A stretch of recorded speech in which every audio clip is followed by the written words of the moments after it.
daripada sifat keutamaan yang harus kita miliki dalam rangka kita mencapai ridho Allah Subhanahu wa Ta'ala dan mendapatkan kemuliaan di sisi Allah Subhanahu wa Ta'ala, maka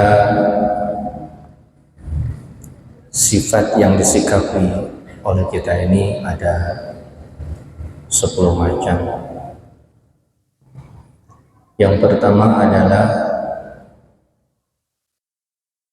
taubat. Mengapa kita mesti banyak bertobat?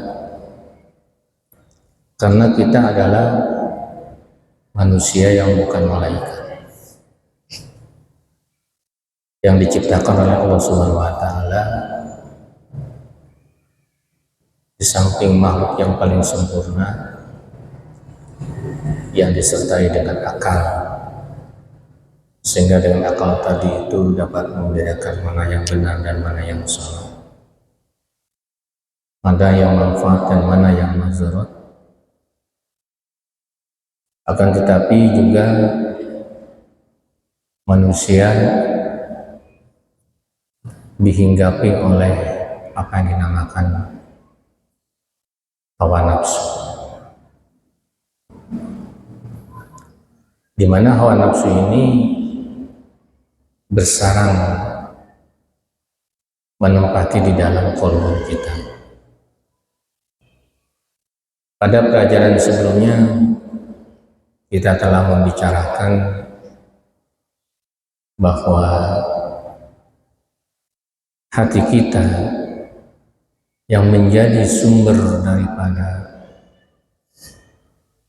kehidupan manusia, artinya bahwa jasmani dan rohani ini akan sedikit banyak ditentukan atau dikendalikan oleh hati kita. Sebagaimana sabda Nabi SAW, "Ala inna fil jasadil mudghah, fa in saluhat saluha jasad kulluhu, wa in fasadat fasada jasad kulluhu, ala wa hiya al-qalb." Kata baginda Nabi SAW, ketahuilah bahwa sesungguhnya dalam diri manusia itu ada segumpal darah, apa yang dinamakan mudghah. Fa in saluhat saluha jasad kulluhu, apabila segumpal darah tadi itu baik, maka akan baik pula jasmani dan rohani. Artinya jasmani dan rohani ini akan menjadi selamat dunia dan selamat akhirat. Fa in fasadat, tapi apabila segumpal darah tadi itu rusak, maka nanti akan rusak pula daripada jasmani dan rohaninya. Apa gerangan? Ala wahya al-qalb, yakni hati kita. Jadi manusia ini harus pandai mengendalikan daripada hati kita yang menjadi sentra pusat di dalam diri kita. Kalau kita tidak pandai-pandai menata daripada hati kita, maka sudah sangat pasti kita akan mengalami kebinasaan atau kehancuran. Kemudian di samping itu, hadirin dirahmati Allah, hati ini akan menjadi pula pusat persinggahan daripada nafsu kita. Nafsu ada 3 macam. Yang pertama, nafsu ammarun bisu, nafsu yang mengarah terhadap perbuatan kejahatan. Yang kedua, nafsu lawamah. Nafsu lawamah ini adalah bisa dimaknai orang yang terlalu cinta kepada dunia. Dan yang ketiga adalah nafsul mutmainnah, yakni nafsu yang tenang. atau jiwa yang tenang. Nah, mudah-mudahan dari ketiga macam ini kita bisa dapat membentuk daripada apa yang dinamakan nafsul mutmainnah, yakni jiwa yang tenang. Dan jiwa yang tenang ini hanya akan terbentuk, tercipta kalau mana kita semuanya mengenal hakikat jati diri kita sebagai hamba Allah. Artinya limaza khuliqtu, yakni untuk apa Allah menciptakan diri orang. Mengapa Allah ciptakan kita? Yang tadinya kita tidak ada menjadi ada. Ya. Yang tadinya kita tidak ada atau belum ada, sekarang menjadi ada. Lantas pertanyaan kita adalah untuk apa? Karena orang diciptakan ku Gusti. Nah, maka hadirin yang dirahmati Allah Subhanahu wa taala, kalau kita menelusuri daripada firman Allah Subhanahu wa taala dalam surat Az-Zariyat ayat 56, wa ma khalaqtul jinna wal insa illa liya'budun, tidak semata-mata kami ciptakan jin dan manusia kecuali untuk beribadah kepada-Nya. Hadirin yang dirahmati Allah Subhanahu wa taala, manakala manusia dapat menempatkan posisi sebagai hakikat daripada jati diri di hadapan Allah, mengenal yang sesungguhnya tentang siapa diri kita dan siapa Allah Subhanahu wa taala yang sekarang kita ibadahi, maka disitulah puncaknya daripada hakikat kehidupan. Kita akan mengenal kepada Allah secara hakikiyah, atau di dalam ilmu tasawuf apa yang dinamakan ma'rifatullah. Kita mengenal hakikatnya kepada Allah Subhanahu wa taala. Dan kalau kita sudah mencapai pada tingkat kemarifatan, maka kita akan diakui oleh Allah Subhanahu wa taala. Kita akan terbentuk daripada jiwa apa yang dinamakan nafsul mutmainnah, sehingga Allah memberikan jaminan ke dalam tiga hal. Ya ayyatan nafsul mutmainnah, irji'i ila rabbikir radiyatan mardiyah fadkhuli fi ibadi wadkhuli jannati. Wahai jiwa yang tenang, pertama kembalilah keadaan pada Tuhan dalam keadaan ridho dan ridho. Artinya orang yang jiwanya nafsu mutmainnah, hidupnya akan mendapatkan ridho Allah Subhanahu wa taala. Fadkhuli fi ibadi, yang kedua, bagi orang yang jiwa yang tenang adalah dia akan diakui sebagai hamba Allah. Bukan Abdul Kursi, hamba jabatan, atau Abdul Amwal, hamba harta, atau Abdul Mar'ah, hamba diperbudak dengan wanita. Akan tetapi kita betul-betul akan merupakan hamba Allah Subhanahu wa taala. Fadkhuli fi ibadi wadkhuli jannati, dan kita akan mendapatkan jaminan dari Allah untuk memasuki daripada surganya Allah Subhanahu wa taala. Nah, dari kesemua ini hadirin yang dirahmati Allah, untuk kita sampai kepada tingkatan apa yang dinamakan ma'rifatullah, maka ada tahapan-tahapan yang harus kita lakukan. Pertama, yakni apa yang dinamakan taubat.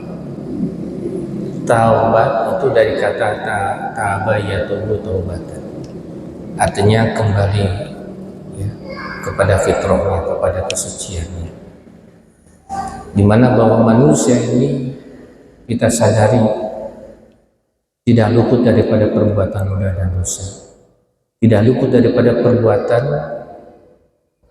kesalahan. Kullun bani Adam khata'un wa khairul khata'ina tawwab. Setiap bani Adam, setiap manusia pasti punya dosa, pasti punya kesalahan. Dan sebaik-baik daripada orang yang berbuat salah itu adalah orang yang berbuat tobat di dalam hidupnya. Hadirin yang dirahmati Allah Subhanahu wa taala, Berkenaan dengan masalah tobat ini, artinya kita menyadari betul terhadap segala kehilafan atau kesalahan yang kita lakukan. Manusia di dunia ini tidak ada yang suci bersih, yang betul-betul mereka tidak pernah melakukan perbuatan dosa, kecuali Nabi yang mulia, Nabi yang agung, baginda Rasulullah SAW. Karena memang beliau dimaksum terjaga dari perbuatan kesalahan. Tapi kalau kita hadirnya dirahmati Allah, disadari atau tidak kadang-kadang dari apa yang kita ucapkan, dari apa yang kita perbuat, dari mata kita, dari telinga kita, dari mulut kita, dari tangan kita, dari kaki kita, kadang mengarah kepada perbuatan-perbuatan yang tidak diridhai oleh Allah Subhanahu wa Ta'ala. Makanya sepantasnya dan sewajarnya kalau Allah perintahkan kepada kita dalam surat Al-Imran ayat 130, di mana Allah memerintahkan kepada kita, wasari'u ilal maghfirah, bersegeralah kamu sekalian menuju pada ampunan Allah Subhanahu wa Ta'ala.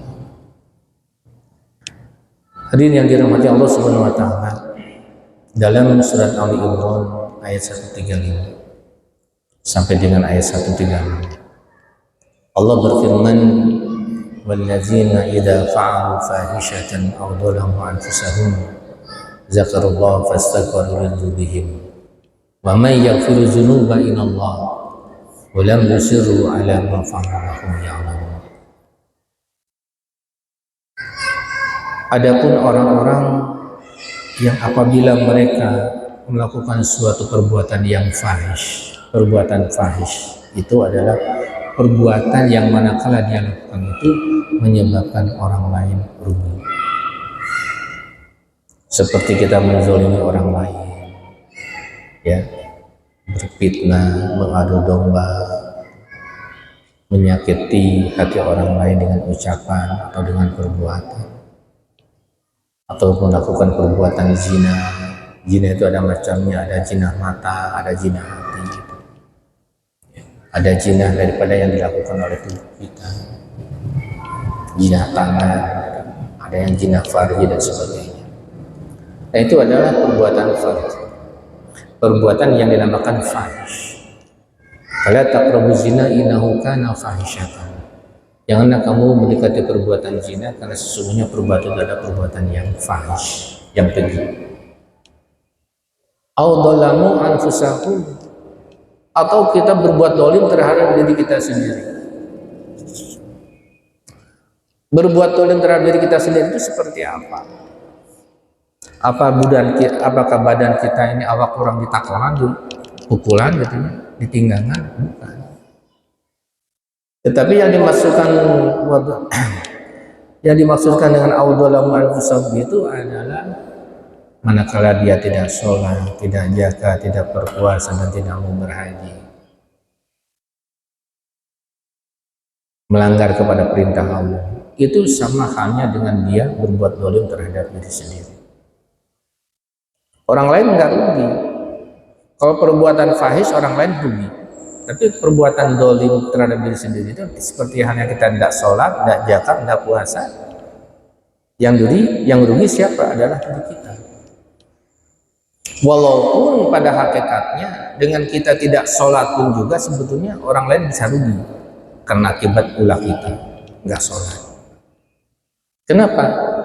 Karena tidak semata-mata Allah perintahkan daripada sholat, kalau dibalik daripada perintah itu sungguh memiliki hikmah yang sangat besar bagi orang yang mengerjakan sholat. Apa salah satu di antara hikmahnya sholat? Salah satu di antara hikmah, inna sholata ya tanha anil fahsya wal munkar. Bahwa sesungguhnya sholat itu dapat mencegah terhadap perbuatan keji dan perbuatan kemungkaran. Itu kalau seandainya seseorang dia melakukan ibadah sholat. Hikmahnya sholat sehingga dia tidak akan berani berbuat keji yang merugikan orang lain atau berbuat kemungkaran. Kemungkaran artinya melanggar terhadap perintah Allah. Tapi karena orang sudah meninggalkan kewajiban sholat, sehingga menyebabkan orang lain rugi. Tasya gara-gara mana sholat sehingga Anda berbuat keji kepada orang lain, berbuat jahat, berbuat gitu. Coba memane sholat, beren mual megawe kalakuan sehingga gitu. Itu ya, mual mabuk, mual zina, mual mitnah. Sebab naon? Sebab dicegah oleh perbuatan sholat. Tanha anil fahsya'i wal munkar. Hadirin yang dirahmati Allah Subhanahu wa taala. Manakala seseorang itu berbuat dolim terhadap diri sendiri di dalam arti dia tidak menjalankan apa yang diperintahkan Allah, audzalam anfusahum zakarullah. Lalu kemudian dia eling, sadar. Oh iya ya Allah, saya telah merasa bahwa selama ini saya telah berbuat dosa, telah berbuat aniaya terhadap diri saya, atau berbuat dolim kepada orang lain. Ingat akan azab Allah, akan siksaan Allah kalau manakala dosa yang kita lakukan ini tidak segera kita taubati, kita mohon ampun kepada Allah.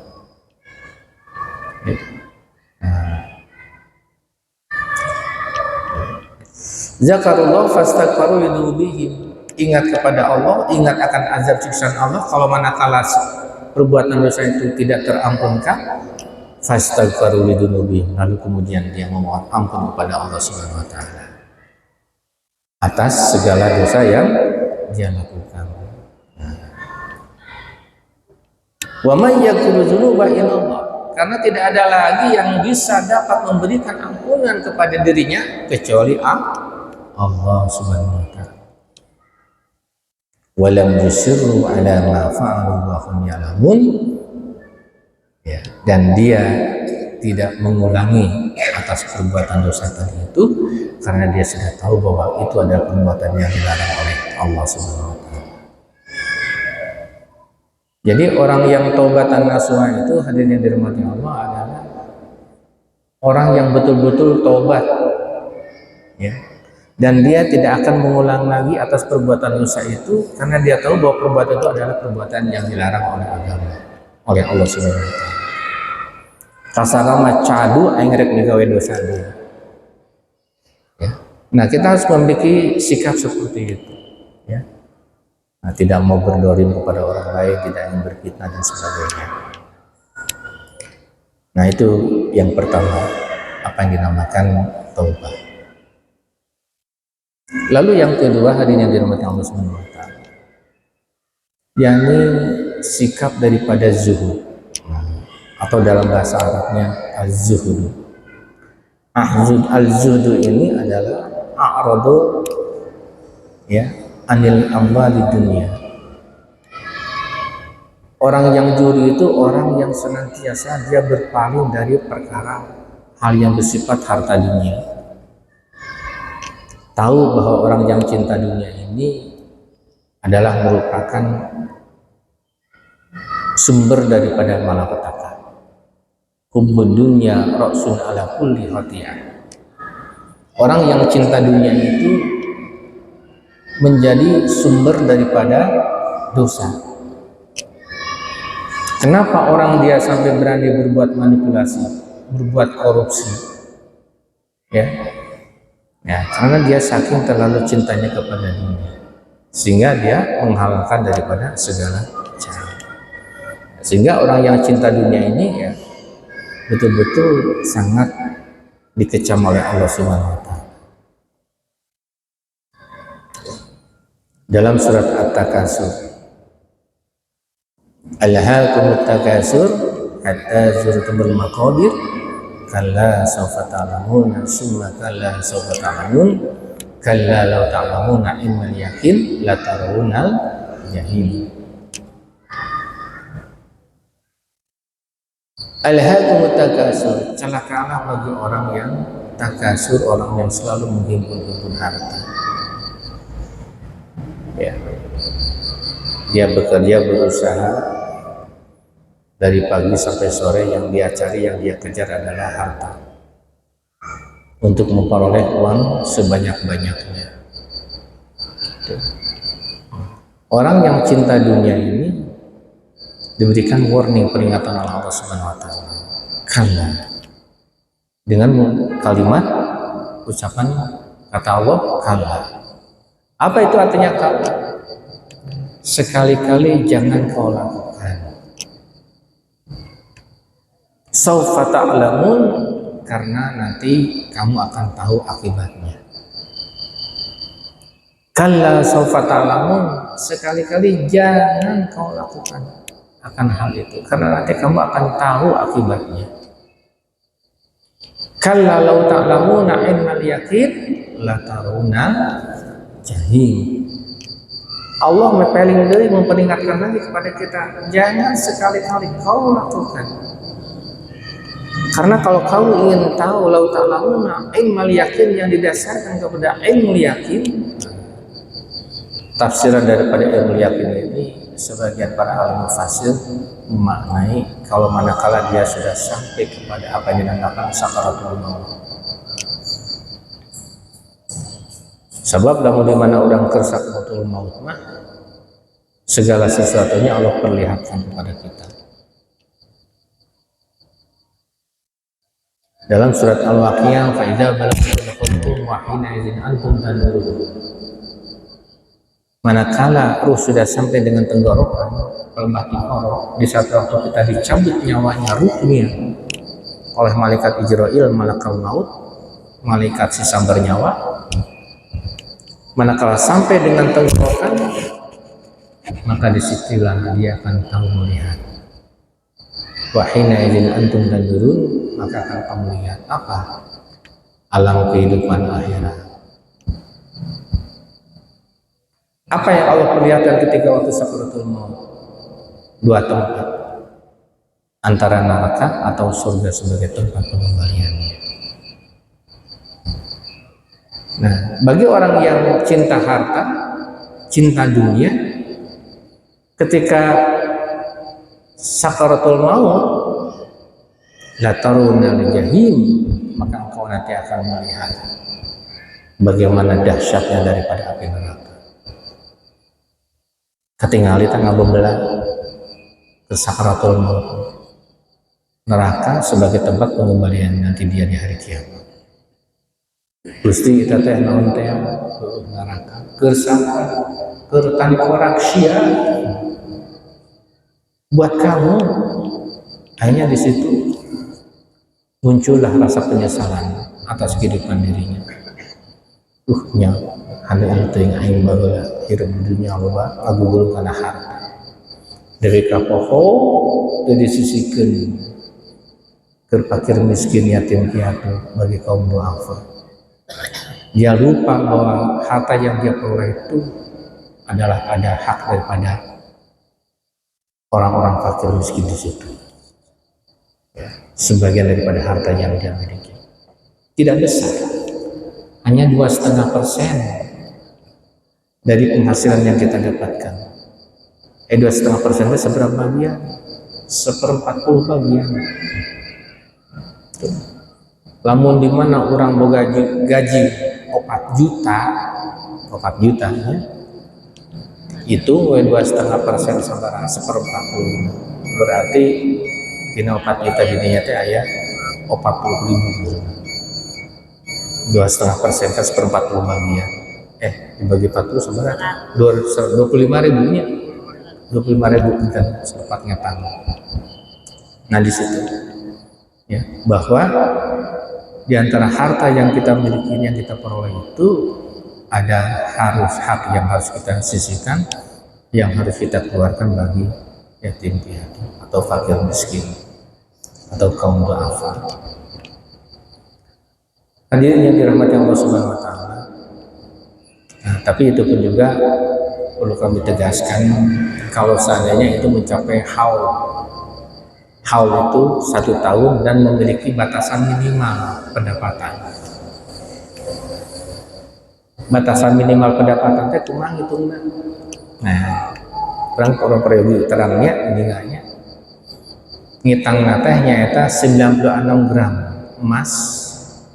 Lamun kurang dietang karena harga emas ayeuna sabaraha. Contoh kieu, supados gampang ngetang bak kieu. Lamun 86 gram teh dilempengkeun jadi 100 gramnya. Enak emas 1 gram sabaraha? 750.000 kali 100 sabaraha? Berarti 7,5 juta beres. 75 juta. Oh ya, 75 juta. Lamun ku orang dikempelkan gaji orang selama 1 tahun, dikempelkan ternyata mencapai 75 juta. Maka disitulah kita mencapai kepada apa yang dinamakan batasan, batas yang harus kita keluarkan dari gaji pendapatan. Dibagi 40, tapi seperempat bagian 2,5% naik atau netan secara matematika. Jadi kurang lebih sekitar sekitar mungkin 7. Namun dibagi 40 dengan 70 atau 2,5%. Matematika saya datang lebih lepas. Nah, hadirin yang dirahmati Allah Subhanahu wa taala. Kita baru 2 poin ya.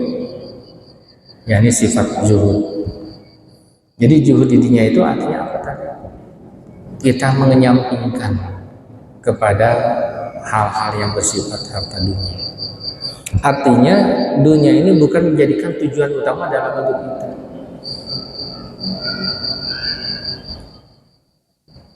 Jadi istilahnya bahwa manusia hidup itu bukan menjadi tujuan utama kita untuk banyak menghimpun daripada harta. Tetapi harta dijadikan sebagai suatu wasilah. Wasilah untuk apa? Untuk mencapai daripada target kehidupan kita, mulai daripada kehidupan akhirat.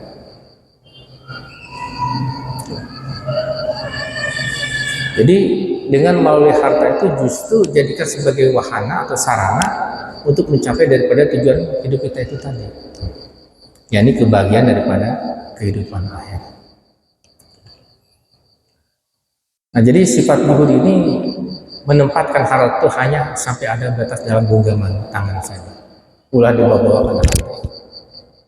Sebab lamun harta dibawa ke harta di mana leungit, orang kan nyerian. Betul tidak? Aduh, aing ladang usaha yang sedang capek-capek. Ternyata tumbang hasil usahanya, gagal. Ya. Bukan mendapatkan keuntungan, tetapi malah rugi besar. Tidak sedikit orang karena kehilangan harta besar sehingga membuat dirinya menjadikan gangguan jiwa, ODGJ. Nah, akhirnya sekedap dirinya pada pemilihan legislatif ibunya, pemilihan anggota dewan itu disinyalir ada 9.000 calon legislatif yang akan memperebutkan kursi di DPR pusat yang hanya nanti dicapai oleh sekitar 500 atau 600 kursi. Tina 8.000. Orang yang berlomba-lomba ingin meraih jabatan di legislasi bakal jor-joran. Ayo nunggu biak harta, mau 2 miliar, mau 3 miliar, mau 5 miliar, terus gagal.